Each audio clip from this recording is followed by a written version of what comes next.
It's the 1st of November, and what a beautiful month it is. Aside from being the month before Christmas, there are two important observations for these 30 days. It's National Youth Month, and it's also National Science and Technology Month. On today's show, we'll concentrate on the youth, showcasing their achievements, and look at how us adults can support those who have made a wrong turn. Hi there, I'm Adrian Atkinson, and this is Jamaica Magazine. Stay with us and be connected.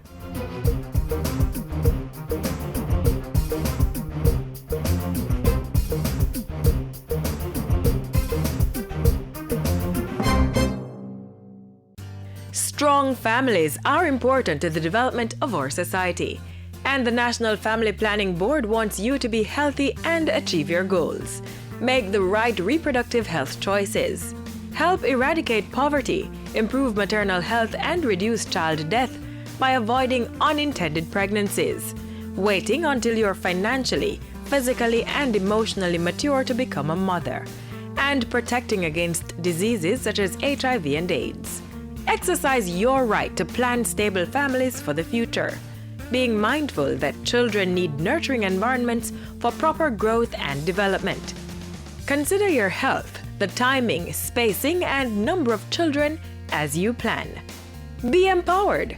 Contact the National Family Planning Board at 5 Sylvan Avenue, Kingston 5, P.O. Box 287.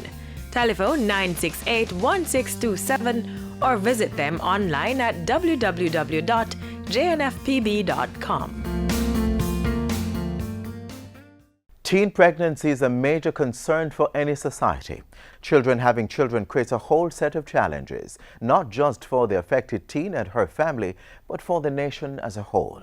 But history has, however, proven that teenage pregnancy is not the end of the world. With the right support and guidance, a teen mother can go on to live a productive life. Next on our weekly current affairs program, we delve into the issue of teenage pregnancy and deliver some answers.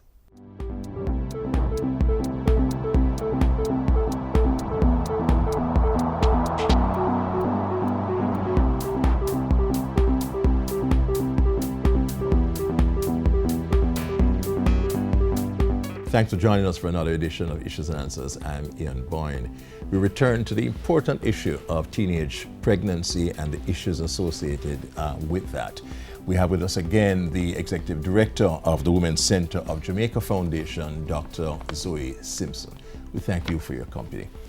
Dr. Simpson, good to have you on this show. There are so many issues associated with the reintegration program, the program to reintegrate those teenagers who become pregnant. It's not just a matter of opening up the school to them, but it's a matter of preparing them psychologically to go back to school. Tell us about some of these issues.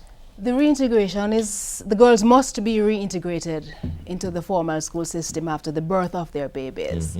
And as you rightly said, it's not just a matter of they're going back to school, because now they're going back as students, yes, and their places must be there for them to continue their education. But they're not just students, they're mothers. And they're still adolescents. So they have other issues, other contending issues, you see. And so their books are there and their subjects and all and so. But in the back of a girl's mind, a teen mother's mind is, what's happening to my baby? Yes. You see. And one of the things we want for them to do is to be adequately prepared for the reintegration into the formal school system.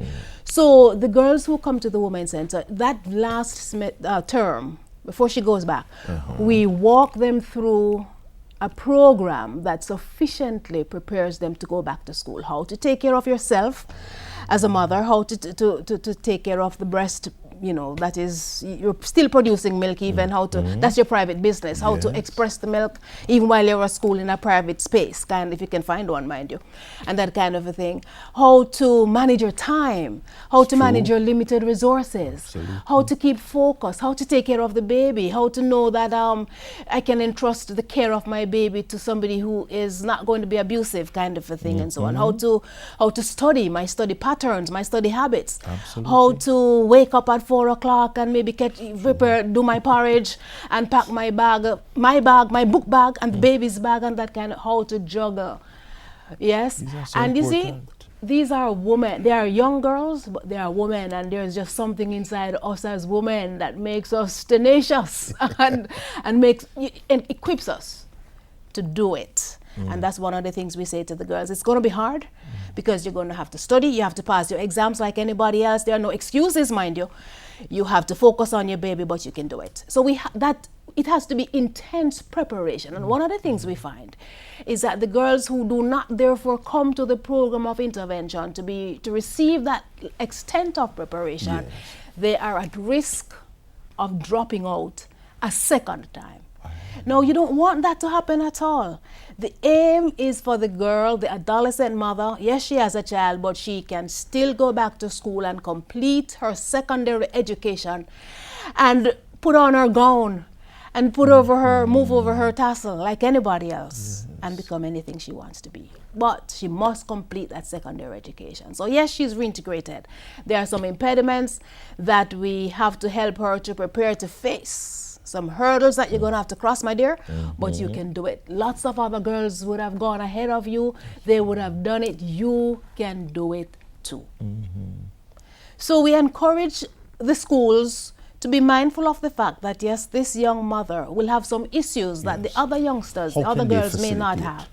And it's interesting. We commend those school principals and guidance counselors who understand that here is a girl coming back to school now. She has a lot of issues. So we know schools who facilitate. We are not saying encourage lateness, but they quite understand that yes, she may have to drop off her baby at the day nursery before she gets to school, or an assignment may be a little late because of issues. Maybe a baby was unwell. You know how babies are colicky and have their own medical issues and their own emotional issues and so on. Here is a child an adolescent mother who is determined to finish, but she needs a little help from school. We have the girls who are going back, but sometimes they can ill afford the school expenses. We say to schools, can you get her on the school feeding program? Can you get her on the welfare program? Can you ensure that she gets a lunch or a breakfast even? A lot of these girls are very poor. But one thing we recognize is that they are so determined to complete. I have interviewed girls who tell me, whatever it costs me, I'm going to do it to make sure I go back to school. Just help me to go back. We say also to the wider society, maybe you have a business, you can maybe employ a teen mother on the weekend, give her a little Saturday job, a few hours even, so she can earn a little something to help her with her school expenses. The last thing you want is for a girl to want to go back, but she doesn't have the help. And the assistance, the financial assistance, the emotional assistance. And talking about the emotional assistance, we say to the parents. Let's come to that, Dr. Simpson, when we come back. We're talking about the issues associated with the reintegration of teen mothers into the school system. It's not just a matter of opening up access. It is a matter of providing a range of facilities as well as the psychological and emotional support. There are things you can do to help teenage mothers. We take a break, but we'll be right back.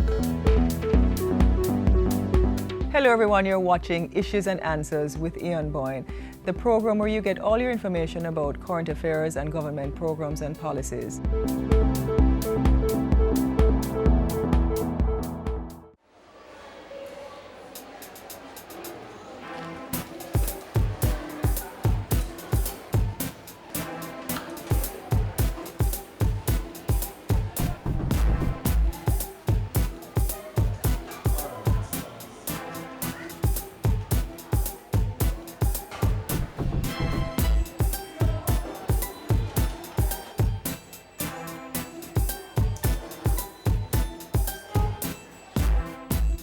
Parents, take your place. Talk to your child about sex.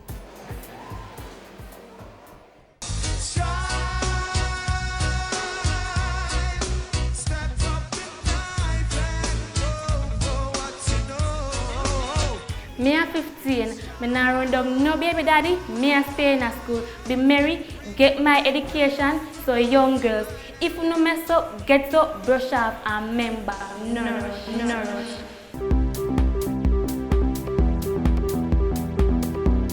Welcome back. Women's Center of Jamaica Foundation Executive Director Dr. Zoe Simpson speaking to us about issues associated with teenage pregnancy. So yes, the emotional help, the emotional support that teenage mothers need must come from her parents. Yes. And you know, some of the girls complain that sometimes they come home from school. Yes, maybe there's a mother, and thankfully who will be at home, or an auntie or a neighbor who will keep the baby in the day.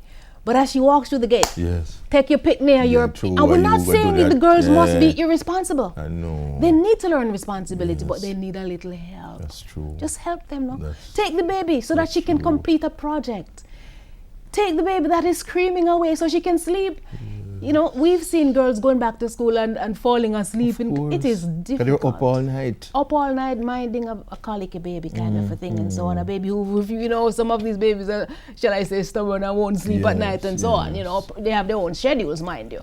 But she has to do her lessons even. So parents, please help her so she can do her lessons. Talking about help, Dr. Simpson, is it important that we do not keep these girls on the constant guilt trip?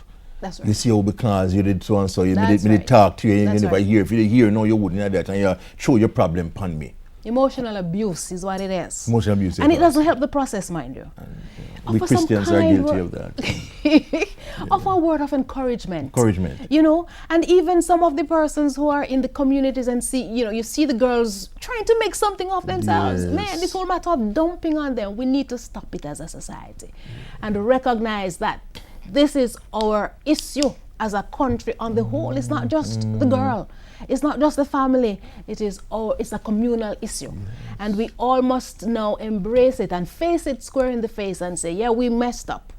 You see, we must take responsibility as a society for what happens to our youngsters, our young girls, our young boys. Because as a society we must take responsibility. It's not just the fault of the... Not at all. Okay. Look inside of ourselves to see what we did or didn't do that has now ended up with a girl with a pregnancy when she's 11. 11? Yes. Where were the parents even? But so that has happened, mind you. We don't want to focus on that a lot. Yes. Exactly. We're looking at the fact that yes, her future is ahead of her, and she can rise to the occasion. She can get up from that spot of difficulty, of challenge, and she can go back to school, and that's what we want to focus on. We really are happy for the reintegration policy, because prior to that we had to beg and beseech the schools to take back the girls and so on. Now the policy says her space is there, and she must go back to school. One of the things we're finding though is that some of the girls are going back to school on their own accord without accessing the program of intervention. And that's very good because it speaks to their own ambition and determination and drive, and that's good. But we recognize that they need the assistance. They need to be prepared to go back, because a study was done a few years ago by the late Professor Barry Chevans that showed that several of the girls will drop out a second time unless they're adequately prepared, unless they have the support of the parents, unless they have the financial support, unless they have the support at school. You know, it's interesting. Yes. I was in my office yesterday and I was looking through the window at like 7:30 in the morning, and I saw a past student in her uniform. She was reintegrated, and so she had her baby. But beside her was another student from the same school in her uniform, but her friend had the baby bag and the book bag of this young mother, taking the child to the nursery, because some of them take their babies back to the nursery at the Women's Center, where we assist them so they can go to school. And I'm like, man, that is so good. Yes. I grabbed my camera and I said, this is a picture that I want to keep, because a peer was helping her peer to pick up the pieces and to get on with her life. And that's the kind of thing we want to encourage the wider society to do. Help these girls, encourage them, say a kind word, be the wind beneath their wings so they can soar like eagles and fly again. And if their wings have been nipped and so on, you must try to find a way to repair that broken wing so she can fly. And you have many examples of girls who have passed through the Women's Center. Numerous, who have done countless. Any profession you can think of. I'll say it again, any profession. These girls have gone And on one of to- the things we say to the girls, one of the things we say is, if you're going to be, don't just be a dressmaker, be a fashion designer. Yes. You know, kind of thing. Be ambitious, soar, think widely and broadly, and see yourself. See the sign on your door that says whatever. You know, see yourself in your white uniform. See yourself in whatever profession, and become you, because you can do it. But we must support them, offer them a little weekend something, a summer job. And one of the things we seek to do is to encourage them to enroll for NYS in the summer, or we work with other organizations who offer summer opportunities for these young girls, so that they can now begin to put their little monies together to go back to school, to sponsor themselves as they go back to school. We have what we call a student empowerment day. One of the things we say is every girl must be empowered. So we look at a girl, and if she's misbehaving, we say, oh, that girl needs to be empowered.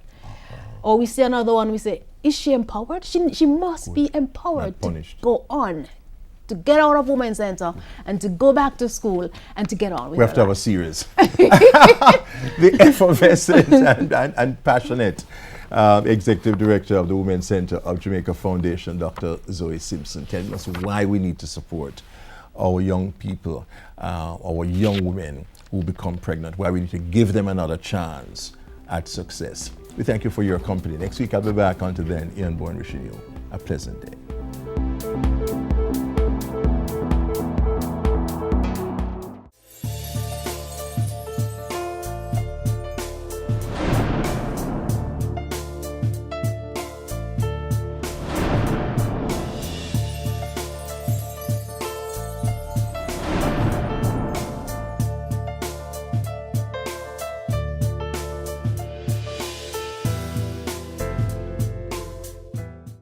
Well, I dare to make a difference, and I dare to take a stand.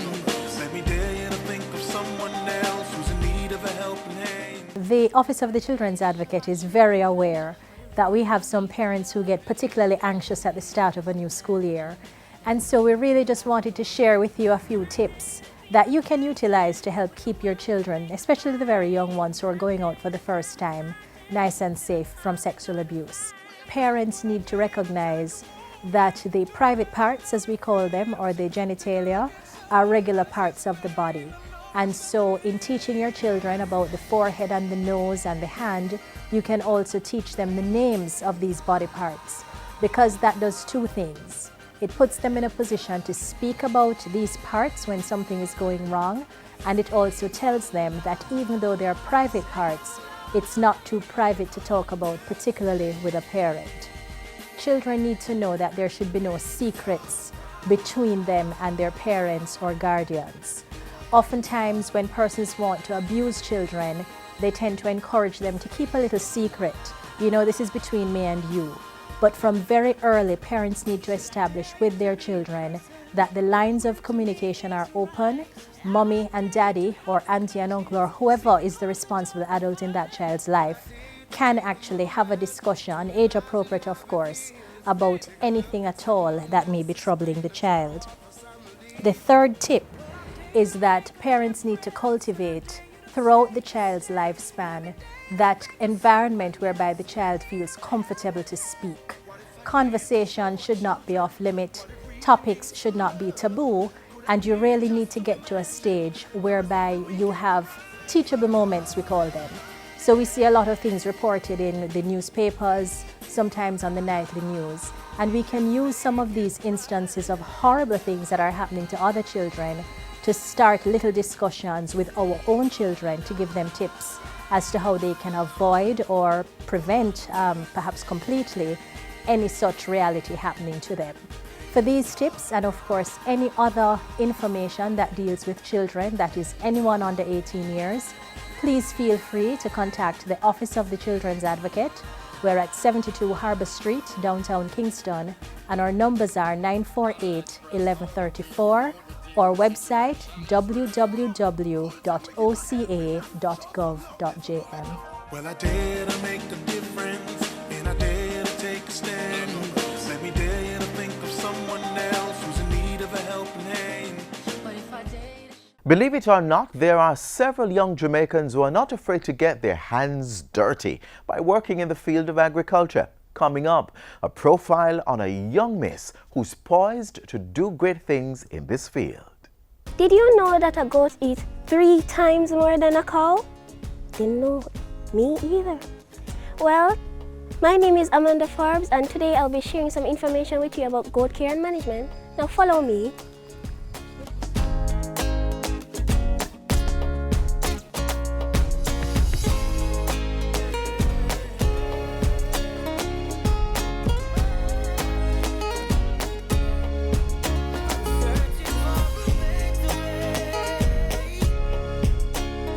Well, this is my grandfather's goat pen, and this is where I learned, well, some of the things that I learned about for goat care and management, and I'll be teaching you more about the goats in this pen. They're very friendly. Well, this pen was created like this, and it has lots of holes inside of the caves because goats love rocky area to get exercise in, right? So when they go up inside the pen, it protects them from the rain, and they get a lot of exercise because they're actually going up and down on the hillsides. And they actually love this type of environment where they can interact with each other. You can actually tell the age of a goat by its teeth, and especially when it has the first 2 front teeth pop out, you know that it's 1 year old. But when it start to get spaced, you can actually tell the age. But when it has no teeth, you can actually know that it's months old. It's not really a year old, it's very young, despite how big they seem. Only 15 years of age, Amanda already has a wealth of knowledge in the care and management of goats. And in addition to being mentored by her grandfather, she has learned some of this information from her association with the Jamaica 4-H Club. In engaging hundreds of clubites through schools across the island, the 4-H Club is grooming youngsters like Amanda to pursue agriculture as a viable career option, and she's a believer. Well, I would like to go to the University of the West Indies, UWI, and I would like to try to follow in the career of biotechnology and in veterinary service of caprine. Caprine is the veterination of goats, as I said before, and I would like to do biotechnician. This is genetic engineering. Amanda's passion to care for animals started when she was much younger. She could be seen caring for her dogs when they were hurt. I used to have these medicines in the house that I would actually treat them with. Then Grandpa would say, no, let her treat them myself, because he had the treatment for them. This young St. Anne resident and student of Foreign Court High School is destined for great things in the future. But today, she's our teacher. Do you know how to select a goat? Well, I'll teach you about that. For, you say a doe. A doe, you make sure that she's sturdy on the legs, just like that one over there. See the one standing on the stone? Sturdy on the legs, but you should have a wide barrel and a well-developed chest. And make sure that the udder is well attached. It's big and tender and soft udders, so the kids can actually get some nice milk from it. In preparation for breeding, actually, you should expose the does to fresh pastures, fresh green pastures, so you can get lots of succulent plants. Then afterwards, you give it like 1 to 2 pounds of 12 to 16% CP, that is concentrated protein from the industries. Then you deworm and delouse them, and then you give them some vitamin supplements so they can be sturdy and well, very active, so they can get to do what they want to do, you know what I mean? This natural talent comes also the comedic side to Amanda, which she uses to entertain her friends. When I'm down like this, they make me smell like this. But they said, you sure you don't want to do acting? They said you could fit in, and I said, There are 3 things that matter most to Amanda. I love school, and I love my best friends, really. And I enjoy working with animals very much. So much is that love for the care of animals that she was awarded the Jamaica 4-H Club Championship Trophy for Goat Care and Management at the 2014 National Expo. She is now the national representative in this category. With this knowledge and that which she will acquire in her future studies as a veterinarian, Amanda hopes to help her grandfather with his goats. And there are other plans. And I would like to apply to the Japanese embassy for the scholarship that they're offering, and then I would like to get a job over there and here if possible. Then I could actually promote the industry of goat production from Jamaica to Japan And so in her spare time, she reads manga, a Japanese comic that helps her to learn the language and culture. Amanda's forward-thinking approach is one that's embraced by the government, as it positions the agriculture sector for growth and sets up a promising future for the youth. Oh, one more thing I forgot to mention. In a pen, you should make sure that the feeders are designed in a way so to discourage the goats from stepping on the feeds or fecal contamination. And you should make sure that when they are going out to a pasture, I would recommend that the pasture have like grassland like this. I wouldn't like them to actually grow on the ground because you're actually risking the goats to ingest worms, and you wouldn't like that because this will formulate in a loss later on. The youths, positioning themselves to make a difference and continue the growth in agriculture.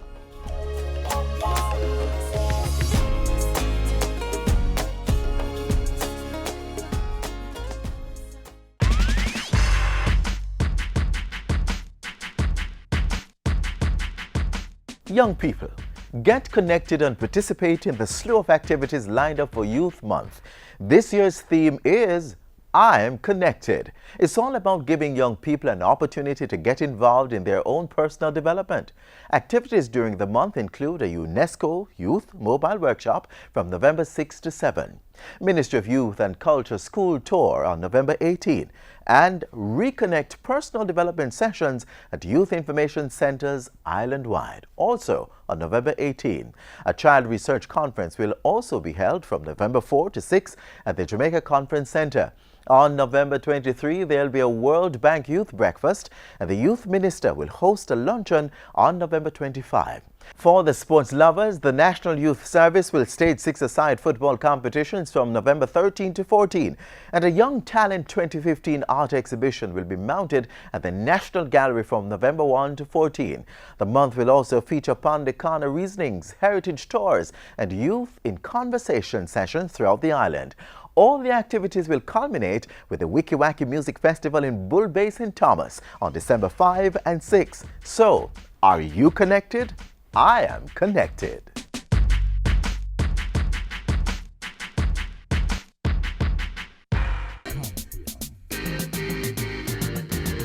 Stand up and get in the race. I can become the master of my destiny. Step up your stride, make we work like a harder. Do it like Veronica, more than a supper.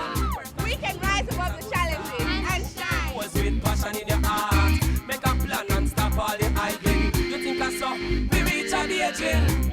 I can, you can. Like our Olympians, every Jamaican can.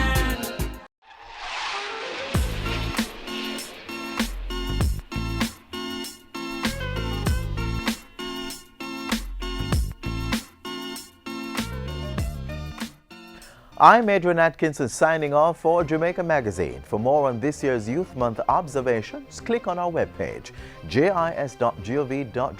We're also on YouTube, Twitter, and Facebook. So log on and stay in the know. Walk good.